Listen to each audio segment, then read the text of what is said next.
for the first time, many senators were just resuming to the newly renovated chamber, which has been aligned and realigned. The quarrel over seats seemed to be the high point of the Senate's plenary after they resumed from their one-month recess. This even overshadowed the comfort of resuming in the newly renovated chamber after more than 2 years of holding plenary in a makeshift chamber.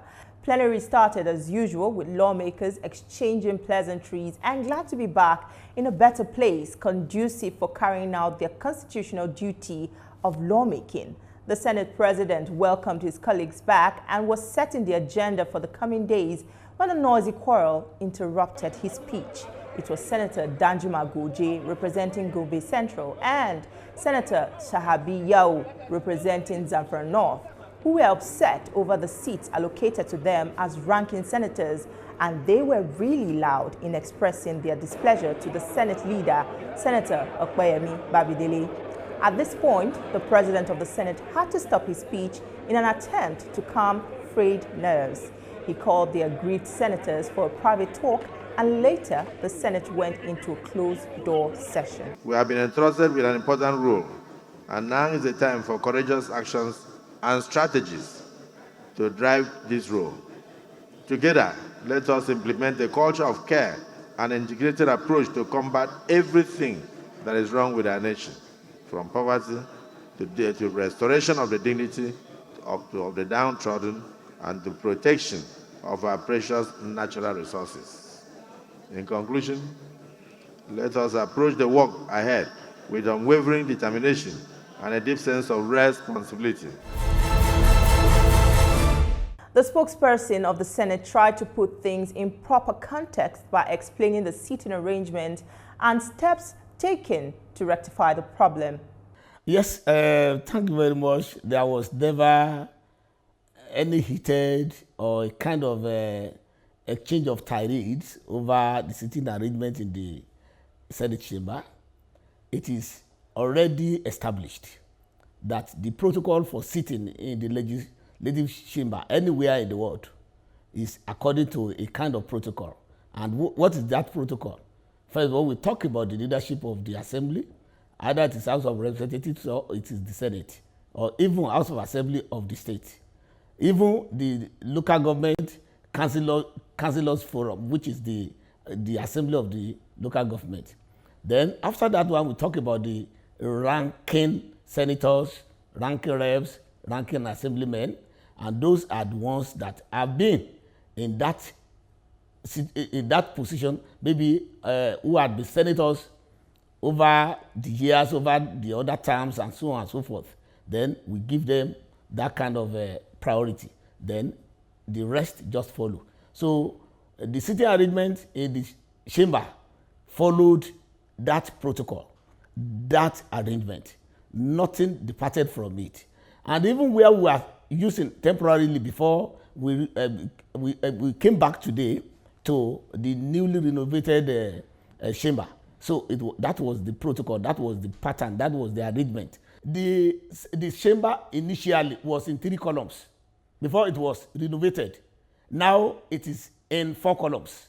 So definitely the alignment and realignment of the city will be very different from the 3-column city. For the first time, many senators were just resuming to the newly renovated chamber, which had been aligned and realigned.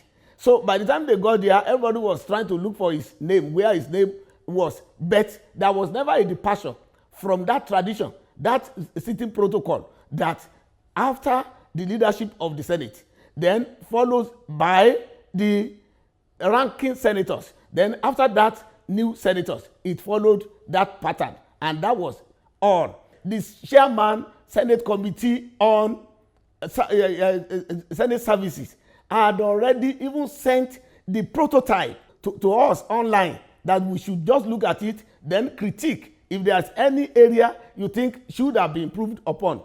It has already been sent to all of us before we even came to the chamber this morning. But some people did not look at it. And they even told us how those seats will be distributed. And we all saw it. We all had everything about it. So nothing new happened today.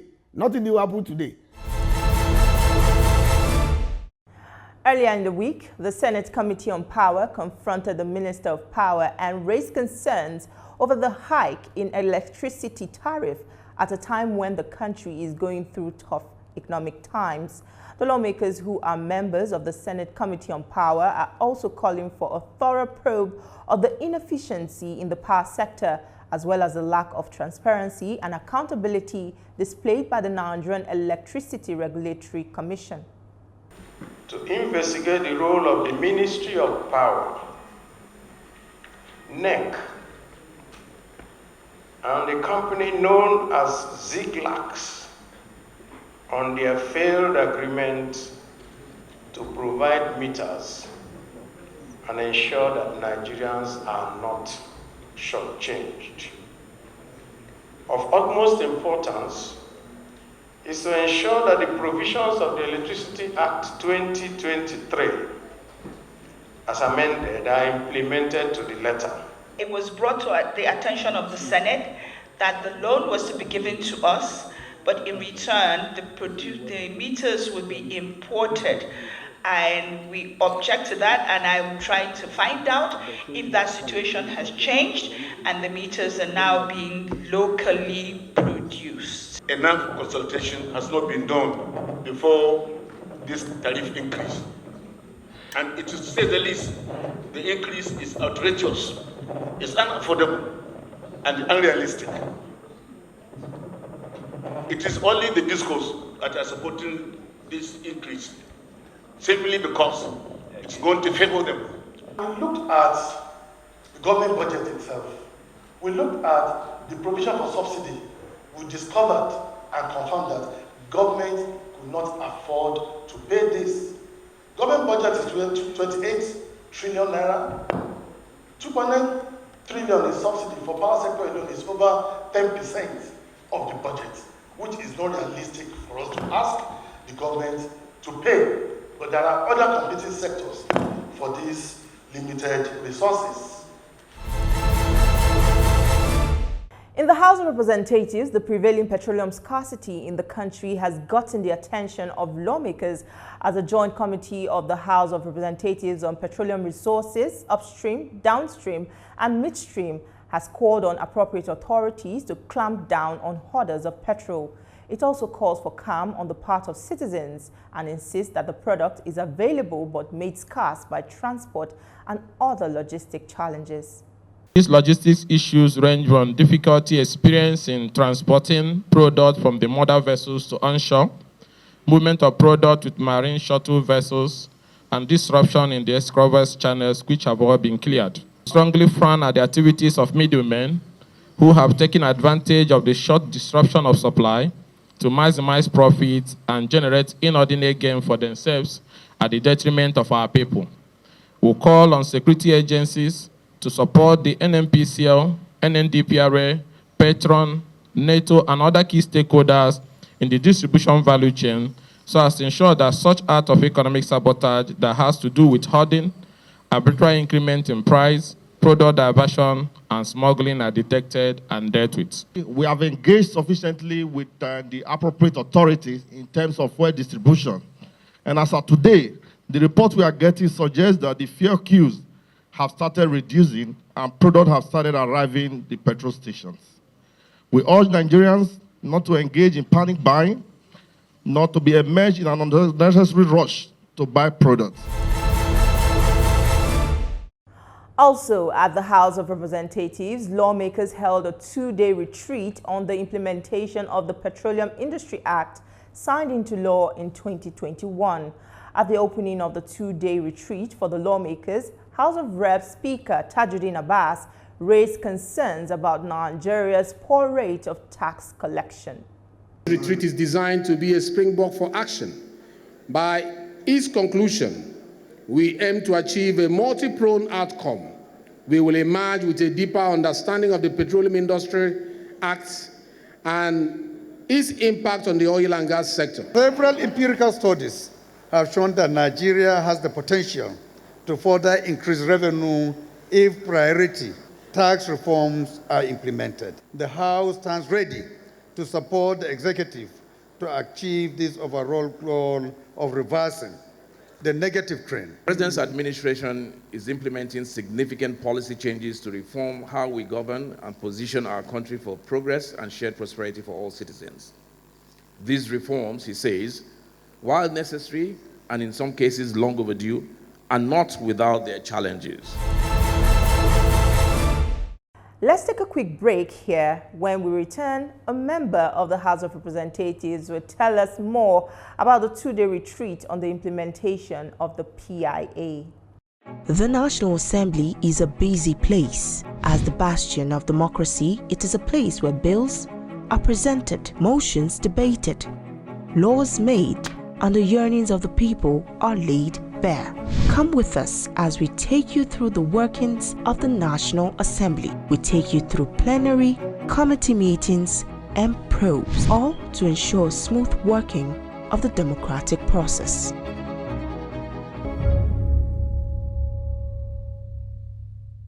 Welcome back. House of Representatives member Francis Waive from Ughelli North, Ughelli South, Udi Federal Constituency speaks about the resolutions reached at the just concluded retreat on the implementation of the Petroleum Industry Act. He also gives his view on the quest for state police. For me, the Workers' Day is a day to celebrate the dignity of labor. Particularly in this age and time when many young people believe that the best thing to do is to pursue wealth without labor. So Labor Day is a day to direct them in the right direction, that there is dignity in labor. It's also a day to celebrate those of us or those Nigerians who are putting in their best, working there, both in the formal and informal sector, to make our country move forward, to make life comfortable for everyone. Those working in different sectors, transportation, electricity, you name it, those in government service, in the private sector. It's a time to celebrate them and say thank you to them for a job well done, that they are doing well. For this year particularly, the major issue that comes to mind is the pay, the worker's pay, whether it takes the worker home, whether it's a good take-home pay. And I'm glad that government is addressing that. And the negotiations are on. So it was a good day to celebrate workers and a good day to draw government attention to the negotiations that are on.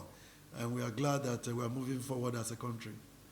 First, I must commend His Excellency, the Right Honorable Speaker of the 10th House of Representatives, Right Honorable Tajuddin Abbas, PhD. This man is a bundle of knowledge and vision. He's clear-minded where he wants to take the House to, and Nigeria for that matter. You know, so with the high turnover rate of members, he knows that the issue here, there will be a need for capacity building, and he's been doing that since we resumed in this 10th Assembly. There have been a couple of capacity building sessions, and he's engaged or networking with civil society and international donor organizations that have capacity to build capacity of members. And what happened this week is just one of them. The one that happened this week, the PIA, Petroleum Industry Act, as well as the various legislation on taxation, were the main discussion on the first day, such that members of the House would have a clear idea of what those laws contain. And then also know the lacuna in the law, the gaps, and those places that would possibly need amendment. These were extensively discussed. We had people from the industry and the private sector come to talk to us about these two important legislations, which will impute on the revenue generation capacity of the country. Because if we don't generate high revenue, we cannot fund our budget. You know, other than these two, we also looked at the legislative agenda of the 10th House of Representatives and other issues. I personally learned a lot, and I know that many of my colleagues left there enriched knowledge-wise, and we are ready for work in terms of all the areas that we discussed. Of course, when everybody now knows if you are bringing a bill or a motion, it should follow the 10th Assembly's agenda. And then the PIB, we now have an idea of the areas that need to be worked upon, that needs to be touched. The same thing with the various taxation laws.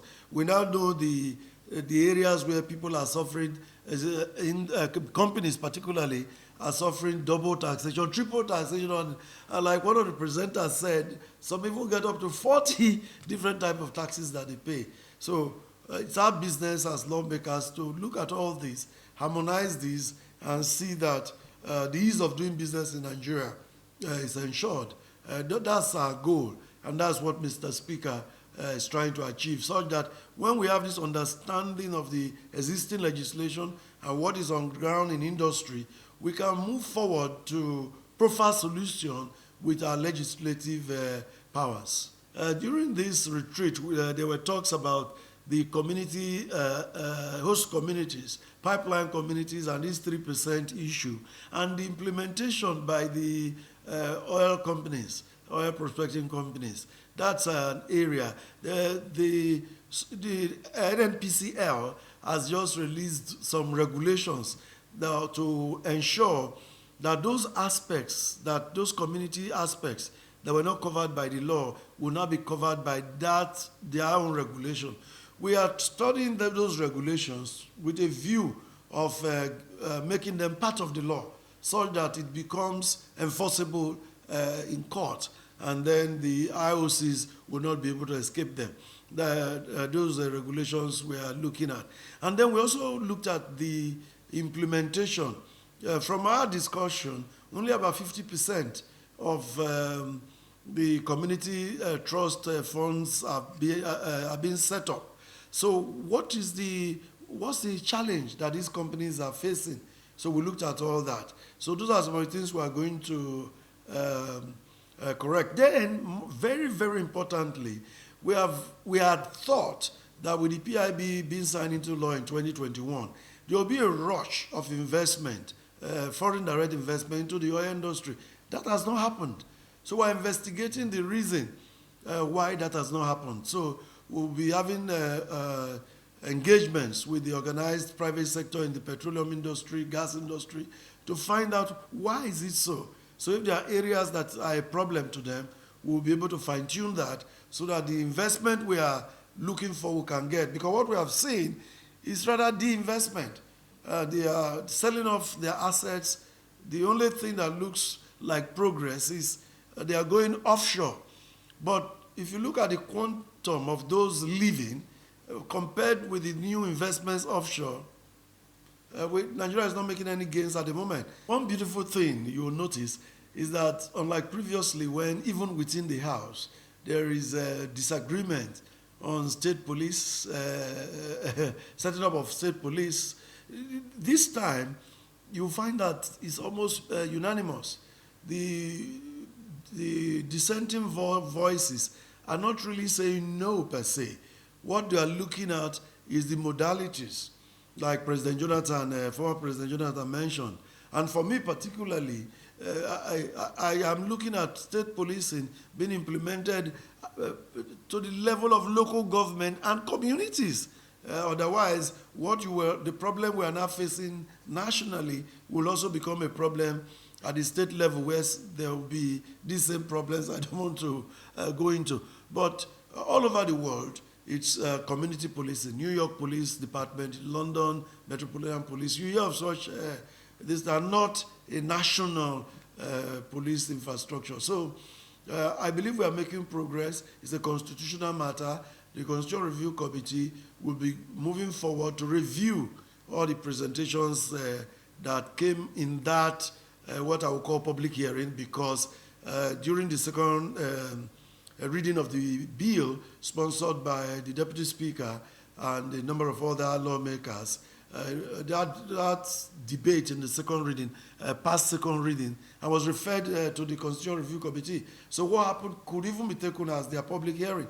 So they're going to be reviewing the contribution and submissions of members of the public, and that will form the final decision, which of course, by our law, will go through the 36 state houses of assembly, and we hope we'll get 2/3 of them concurring. I wouldn't agree with you that some states already have state police. It would be illegal to do that. What the current Police Act permits is it's a community cooperation with the DPO in that area where some vigilante group are recognized. That's what the present Police Act supports.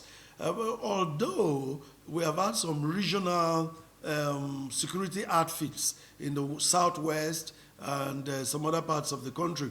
Those I wouldn't want to be strong to say, use strong words to say they are illegal because they are providing vital service at the moment. But what is on ground for amendment in the Constitution is for each state to have its own police force, not a regional thing. We must, as a country, continue to do those things that will emphasize those things that will bring us together as a nation and not begin to go to tend towards regionalism and tribalism. Those will not help us. But at the state level, yes, we must, when the law has gone into effect, that can take place. But for this regional thing, for me, it's a no-no. Kwama's matter is something that whenever I talk about it, I feel very bad, very bad.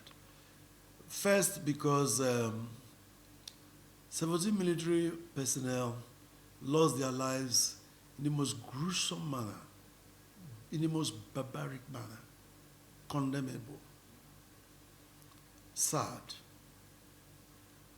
But linking it with my people is challenging.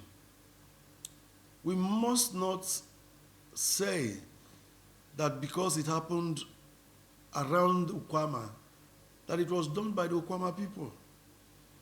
Because investigations will tell us who and who did that. And this has brought hardship on my people. The king of Ewu, which is over that clan, of which Ukwama is just one of the communities, was in detention for over 3 weeks thereabout. That was very humiliating to us, and to me as a person, as the honorable member representing them. And very importantly, the human suffering. Women, children, the aged were in the forest, in the bush, without food and water and medicine. In fact, those that would lose their lives in those situations will even be more than those that the soldiers eventually could have killed. I don't want to say they killed anybody until investigations reveal the situation. But one thing you can take from here is that that community has been leveled down by the army. Only 2 buildings standing. The Anglican church there and a block of classrooms. Every other building is down. Well, we are now in that situation of the OD situation that happened years ago. So there are going to be reconstruction. There must be reconstruction. I'm grateful that our state governor, His Excellency, Right Honorable Sheriff Boremori, has done his best to get the displaced persons out of the forest, out of the bush, and started an IDP camp and trying to take care of them. Over here, we're also trying to get NEMA to provide some humanitarian assistance. But it's a very sad occurrence, and I personally desire that investigations will be impartial and reveal the true perpetrators of that barbaric act, and that they must be brought to book. They sent me here, my constituents sent me here, and my business is to serve them in the 3 main functions of a lawmaker, of a legislator. 1, lawmaking; 2, oversight; 3, representation. I believe I've done this satisfactorily. That is why I have made history as the first honorable member representing Ughelli North, Ughelli South, and Udu Federal Constituency of Delta State to be re-elected back-to-back